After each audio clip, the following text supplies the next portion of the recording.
안녕하세요. 오늘은 현기영 작가의 소설 순이 삼촌 속 어휘들을 좀 깊이 들여다볼까 합니다.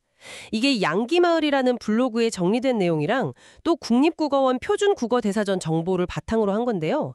아시다시피 순이 삼촌은 1978년에 나왔고 제주 4.3 사건, 그중에서도 북촌리 학살 사건을 처음으로 다룬 작품이라 문학사적으로나 역사적으로나 의미가 아주 깊죠. 그래서 오늘 저희는 이 소설에 나오는 좀 흥미로운 단어 몇 개를 통해서요. 당시의 어떤 언어적 느낌, 또 시대 분위기 같은 걸 같이 느껴보고 여러분의 어휘력도 좀 더 풍부하게 만드는 시간을 가져보려고 합니다. 자, 그럼 바로 한번 시작해볼까요? 네, 좋습니다. 첫 단어는 기민입니다. 한자로는 기민 또는 지민 이렇게 쓰는데 명사로 굶주린 백성이란 뜻이죠. 예문으로는 뭐 기민을 구제하다 이런 게 있네요. 단어 자체가 상당히 직접적이에요. 네, 그렇죠. 근데 이게 단순히 그냥 배고픈 사람 이 정도가 아니고요.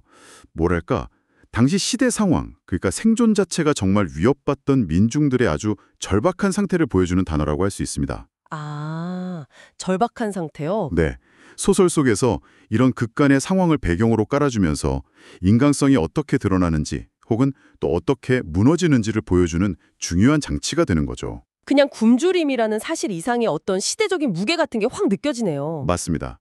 단순히 배고픔을 넘어서 그 시대의 고통 전체를 함축한다고 볼 수 있어요. 그렇군요. 그런 고통 속에서도 사람들은 또 살아가니까요. 다음 단원을 보면 또 다른 면이 보이는데 덕석입니다. 설명은 추울 때 소의 등을 덮어주는 멍석 이렇게 되어 있고요. 예문은 혹독한 추위가 지나가자 소도 덕석을 벗었다 해요. 아, 네. 이 덕석이라는 단어는 좀 따뜻한 느낌이 있죠. 당시 농경사회의 아주 구체적인 생활 모습을 보여주잖아요.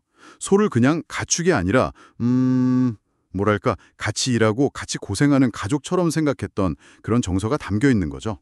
아, 소를 가족처럼요? 네, 심지어 덕석이 멍석이라고 우긴다. 이런 속담도 있는 걸 보면 이게 얼마나 사람들 생활 가까이에 있었던 물건인지 알 수 있어요. 그러네요. 앞서 본 기민의 그 절망적인 느낌과는 또 다른 어떤 삶의 온기 같은 게 느껴지네요. 그렇죠. 시대의 다른 면을 보여주는 단어죠. 네. 자, 이번에는 사람의 상태를 묘사하는 단어로 가볼까요? 혼곤하다입니다. 형용사고요. 정신이 흐릿하고 고달프다 이런 뜻인데 이 환자는 출혈이 심해 정신이 혼곤하다 이런 예문이 있네요. 혼곤하다. 이게 참 그냥 피곤하다와는 느낌이 많이 다르죠. 육체적인 고통이랑 정신적인 피로감. 이게 아주 뒤섞여서 의식마저 좀 흐릿해지는 그런 상태를 정말 잘 잡아낸 표현 같아요. 네, 맞아요. 그냥 피곤한 거랑은 확실히 다른. 네. 아마 소설 속 인물들이 겪는 극한의 어떤 상황이나 트라우마, 극심한 피로 같은 걸 표현할 때 아주 효과적으로 쓰였을 겁니다. 혹시 뭐랄까 살면서 정말 모든 게 힘들고 정신 차리기 어려웠던 순간 이런 비슷한 느낌 겪어보셨을지도 모르겠어요. 아, 듣고 보니까 정말 극한의 상태를 나타내는 말이네요. 다음 단어는 시간과 분위기에 관련된 건데요. 방명입니다. 해가 트기 전이나 해가 진 후에 잠시 주위가 희미하게 밝은 상태, 그러니까 여명이나 황혼을 말하는 거죠. 예문은 방명의 길을 떠나다. 뭔가 좀 아련한데요? 네, 방명이라는 단어가 그렇죠. 이게 단순히 새벽녘이다 또는 해질녘이다 이런 시간 정보만 주는 게 아니고요. 문학 작품 속에서는 종종 어떤 불확실함이라든지 아니면 새로운 시작을 암시하거나 혹은 좀 비극적인 결말을 예감하게 하는 그런 복합적인 분위기를 만드는 데 쓰이죠. 아, 분위기를 만드는 장치로요. 그렇죠. 모든 게 선명하게 보이지 않는 그 어스름한 빛 속에서 뭔가 중요한 일이 벌어질 것만 같은 그런 느낌을 주잖아요. 네네. 소설의 특정 장면에서 이 방명이란 단어가 어떻게 분위기를 만들고 또 인물의 심리를 슬쩍 보여주는지 그런 걸 좀 생각하면서 읽으면 더 재밌을 거예요. 희미한 빛 속에서 어떤 암시를 준다. 아, 흥미로운 해석인데요. 좋습니다. 다음은 조금 더 민속적인 느낌이 드는 단어예요. 동티.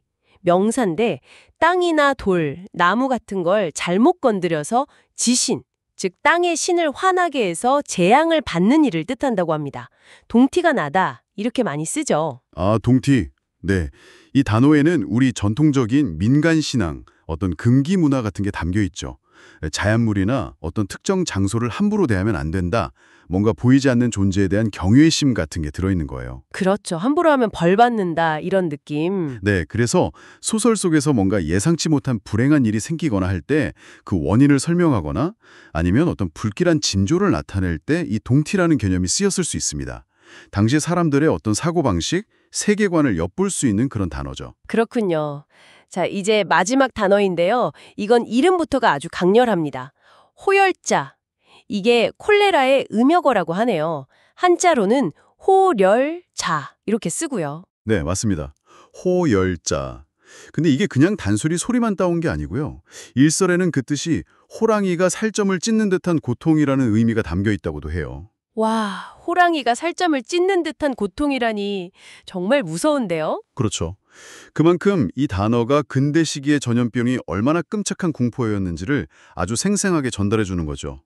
단순히 병 이름을 부르는 걸 넘어서 그 병이 사람들에게 어떤 경험으로, 어떤 공포로 각인되었는지를 보여주는 단어인 셈입니다. 네, 역사적 비극을 다룬 순이삼촌 같은 소설에서는 정말 그 시대의 공포와 혼란을 압축적으로 보여주는 그런 역할을 했겠네요. 분명히 그랬을 겁니다.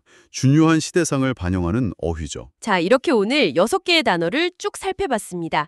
기민에서 시작해서 덕석, 혼곤하다, 방명, 동티, 그리고 마지막 호열자까지. 각각의 단어들이 품고 있는 그 시대의 아픔, 또 생활의 모습, 사람들의 생각 같은 것들이 좀 느껴지셨나요? 네, 정말 이 단어 하나하나가 단순한 글자 이상인 것 같아요. 그렇죠. 어떻게 보면 이 단어들이 순이삼촌이라는 소설, 그리고 그 시대를 더 깊이 이해하게 해주는 작은 열쇠들이 될 수 있다는 생각이 듭니다. 맞습니다. 오늘 저희가 같이 본 이 어휘들은 언어가 어떻게 역사를 담아내고 또 감정을 전달하는지를 잘 보여주는 사례들이라고 생각해요. 그래서 앞으로 여러분께서 어떤 글을 읽으시거나 또 이야기를 나누실 때 그 안에 쓰인 특정 단어들이 어떤 배경을 가지고 있는지 또 어떤 느낌을 주는지 한 번쯤 주의 깊게 살펴보시면 어떨까 싶어요. 아, 네, 좋은 제안이네요. 어쩌면 아주 익숙하다고 생각했던 단어 속에서도 전혀 새로운 의미나 또 다른 시대의 모습을 발견하게 될지도 모르거든요. 단어 하나하나가 품고 있는 그 깊은 이야기에 한번 귀 기울여 보시면 좋겠습니다.